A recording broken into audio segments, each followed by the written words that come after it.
titre de l'exposition, c'est pièce à conviction, au pluriel. C'est à la fois un terme juridique et en même temps le terme de pièce, c'est aussi le terme qu'on utilise pour nommer les œuvres. C'est donc des pièces à conviction, des pièces pour convaincre d'une certaine manière, pour attester qu'un fait, un événement a eu lieu, que quelque chose, une activité, c'est comme des résultats d'une activité qui a eu lieu ailleurs, dans un atelier, par exemple. Ce titre a stimulé la création de nouvelles choses, quoi, ou la venue, parce qu'ici, c'est pas, par exemple, pour parler de cet objet-ci, on ne peut pas appeler ça une création, mais je la considère comme une pièce à conviction.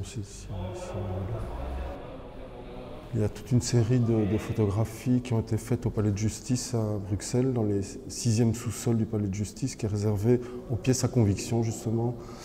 Et c'est un étalage de centaines de milliers d'objets. Tout à coup, le fait que cet objet tout à fait banal, comme une patte de baseball, un pied de biche, un marteau ou quoi que ce soit, dégage une aura particulière. C'est un peu ce qui se passe quand on déménage un objet du quotidien, qu'on le fait transiter par l'atelier et qui se retrouve dans une salle d'exposition. J'ai pas de problème à changer de technique, à adapter la technique justement par rapport au projet qu'il y a avec ça. Voilà, par exemple un bleu. Un papier bleu ciel sur un grand format, on peut imaginer que c'est un ciel optimiste, mais le fait qu'il soit froissé indique quand même qu'il y a quelque chose d'un peu consommé et que l'avenir n'est pas si radieux que ça et qu'éventuellement il y a une forme de pessimisme qui vient s'ajouter à cette première image d'optimisme. Et souvent les choses sont comme ça, contaminées d'une certaine manière par l'activité dont elles ont été les sujets et les objets. Je pense par exemple au plâtre.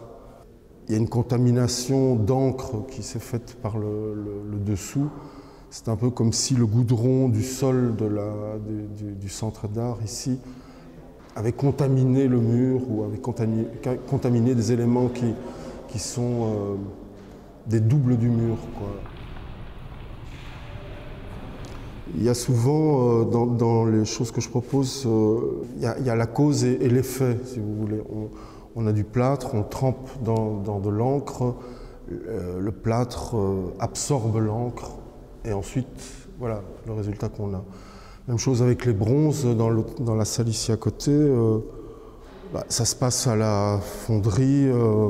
On renverse le bronze à même le sol et immédiatement on a cet effet de dentelle comme ça parce que le sol étant froid et le bronze extrêmement chaud, il se met en vrille comme ça, il a cet effet-là. Donc il y a une gratification instantanée comme ça entre le geste et ce qu'il produit.